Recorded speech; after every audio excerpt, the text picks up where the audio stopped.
Hello friends, I'm BN Jagdale and we are looking at the first laboratory of Internet of Things. In this, there is a first module that is an overview of Internet of Things.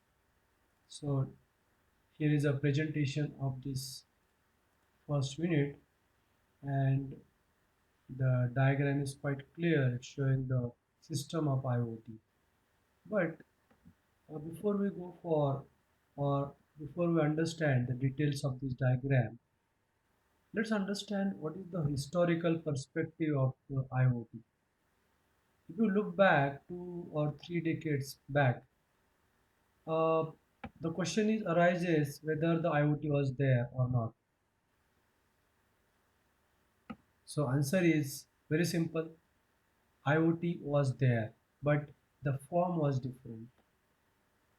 There, the things or the devices were not connected to the internet, to the cloud, and to the analytics platforms. Whereas earlier systems were local in nature, they were not scalable, they were quite local within the campus. People used to measure the flow, pressure, temperature, and so many other parameters, and they used to collect that data in a control room of the same company, campus premises. And mainly the difference was that there was no usage of the IP protocol. It was simple kind of systems were there, and older protocols like SCADA or the IEEE 488, RS-232C, and those kind of standards were used in order to communicate with the sensors and the actuators deployed in the company. So that was the scene maybe 2 decades or 3 decades back, and the systems very simple in nature in the sense that there was no smartness among the devices. But you look at the current century, the beginning of the century, there was explosion of the internet, and there was a need that anywhere, anyhow, and anytime we should able to see the situation within the different domains. Say, for example, anytime, anyhow, I want to see what is happening in the forest area, how the animals are moving here and there, or how the resources are consumed in the forest area application, if it is IoT application, or for that matter, say manufacturing plant is there. So measuring all sort of parameters from the manufacturing plant and whether the machinery is operating with efficiency, whether the products are uh, coming out of the assembly lines with proper chain. So all the status is monitored, and for all so many applications we need definitely a large internet. So there is no condition that say the plant is located in say Mumbai and you want to monitor it from Pune. All right, you must do it. Or maybe like transportation is there, so vehicles all around the country or the state, they are monitored by RTOs, and definitely they should know as a regulation how the traffic is moving and how the congestion is occurring there, or the status of the vehicles there. So so many applications are there, so many applications are there.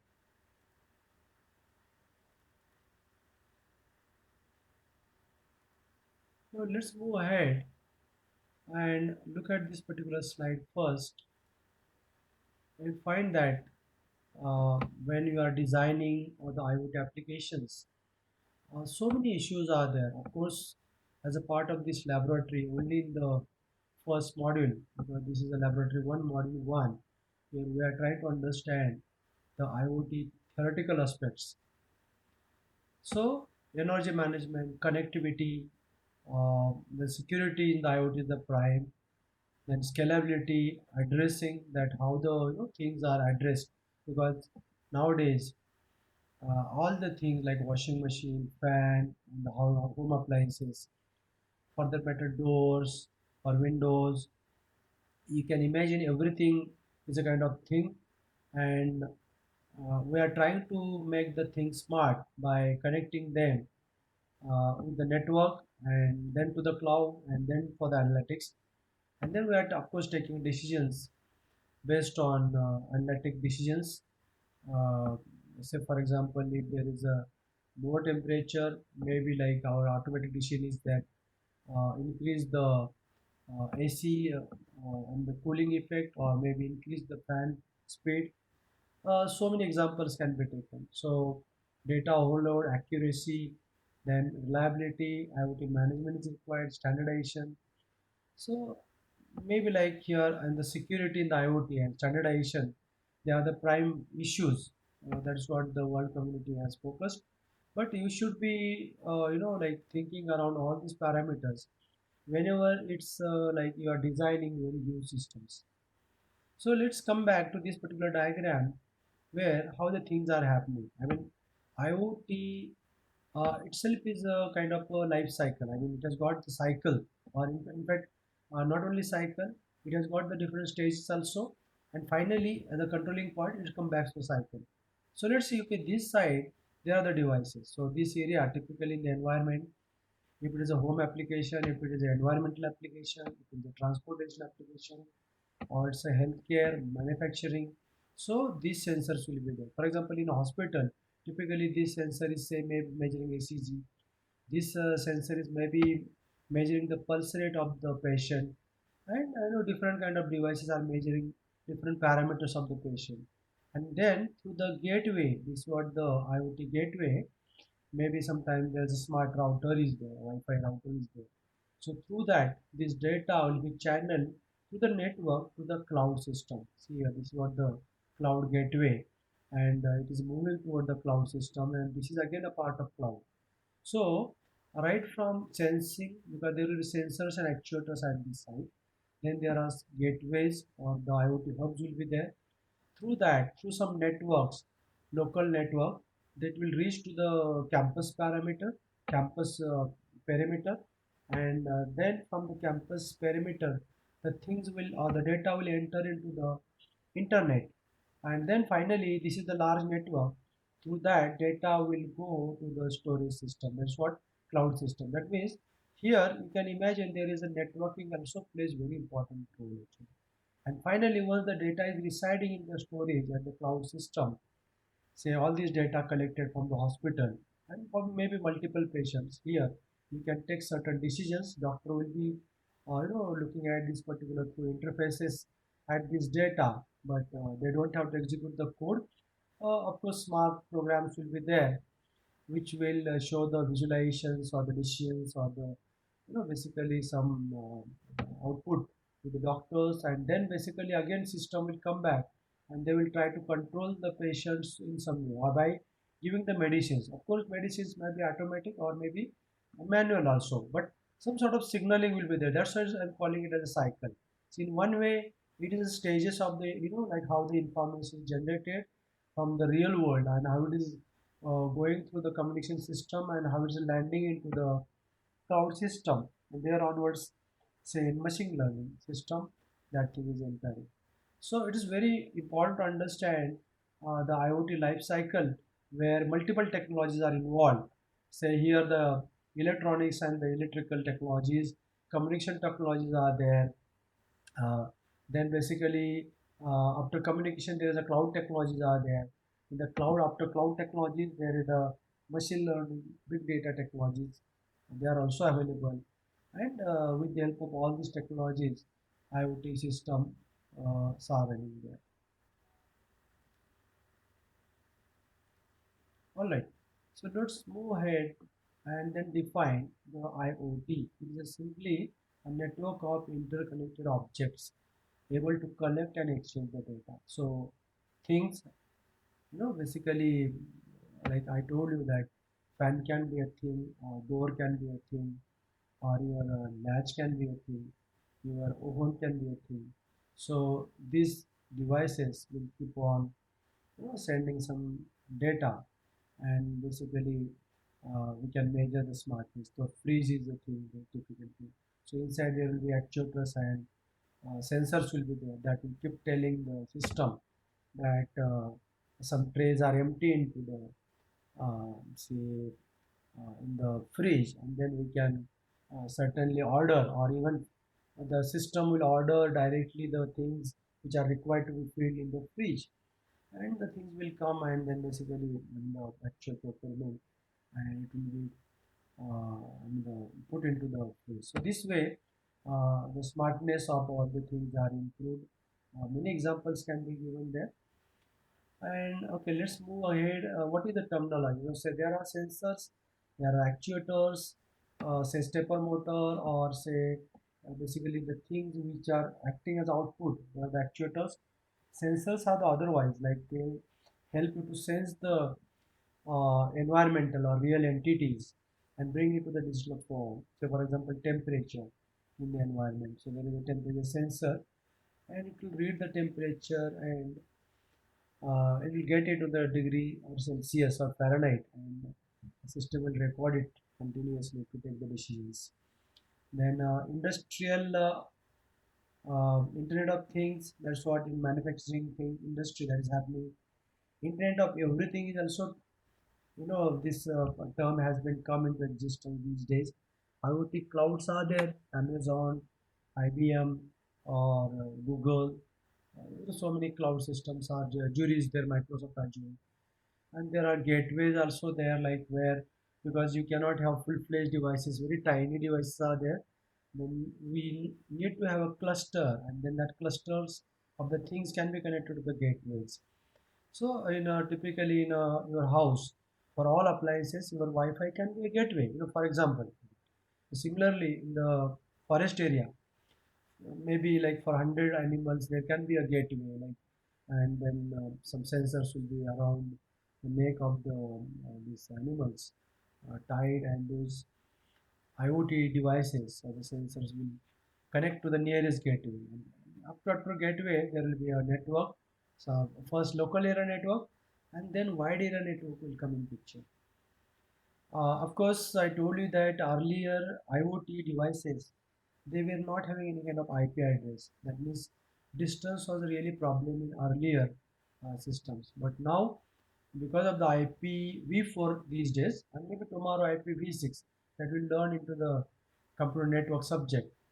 So, like millions and billion, I mean, it's a billion now. I mean, if you look at the current number of the devices connected, maybe tiny to huge, but typically bus we call it as a very huge device. It's got no power limitation, no power limitation. But the same time, you look at the some gadget mounted around the wrist, if it has a sensor, then it has got some limitations, of course, or tiny sensors thrown into the forest area to sense some parameters, they will have some limitations of the power. Then the IoT protocol, I mean, okay, now once we have the data may be high speed or low volume data, it might have different characteristics, real time or offline data. So definitely we need some sort of protocols. If the need is there that the data should go on time, then we should have that kind of protocols. Or if the data is asynchronous and low in volume, then we can have protocols like MQTT or COAP. So it depends actually how we can use the protocols. Like the way for web-based system we have HTTP protocol. So here in IoT we have different protocols designed. Those protocols are used in order to send the information. So REST is again a protocol like web-based protocol where we can use for the IoT. There is a bulk data. Then quality of service parameters, of course, play the important role, like delays, latencies while sending the data. Machine to machine communication protocols or the systems are required. Here, 6 low wireless span, that's what the new protocol, where very low area, a low distance communication protocol, that data link layer technology is already there in place. Then there is a IoT development boards like Raspberry Pi, Arduino, or BeagleBone. Of course, we are looking at the in our laboratories Raspberry Pi and Arduino, mainly Arduino, because of this COVID situation. We are not able to handle the Raspberry Pi individually by all the students. So certainly we'll have to look for alternative, and for the Arduino simulations can be done as far as this laboratory is concerned. And then there is a API where different many companies, IoT companies, they have developed around the sensor. For example, if you want to use the temperature sensor, so Adafruit has got the rich library. They have got different sensors, and they have got libraries also, so that we don't have to calibrate or basically play around at lower level or that lower level coding. We don't have to do it. You have to just use the API, and you have to read the values, get into the digital form, and task is very very simple if you use the library. And that's called API. So there are many companies. Even Python has got the strong APIs, and then there are companies available in the IoT field. Say all big players I told you, Azure, Microsoft, and Amazon, then Google, and then Adafruit, the sensor manufacturing companies. They have very rich libraries available, because whenever you buy some sensors, they also provide you the APIs or the libraries, so that you can easily integrate them in the Java or the Python or the web-based interfaces, and then you can use them. So this is the important terminology one should know about the IoT.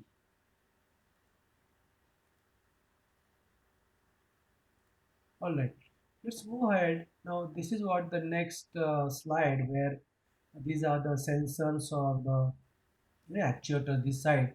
Then the data goes to the gateways, and then to the cloud tier. That's what the cloud.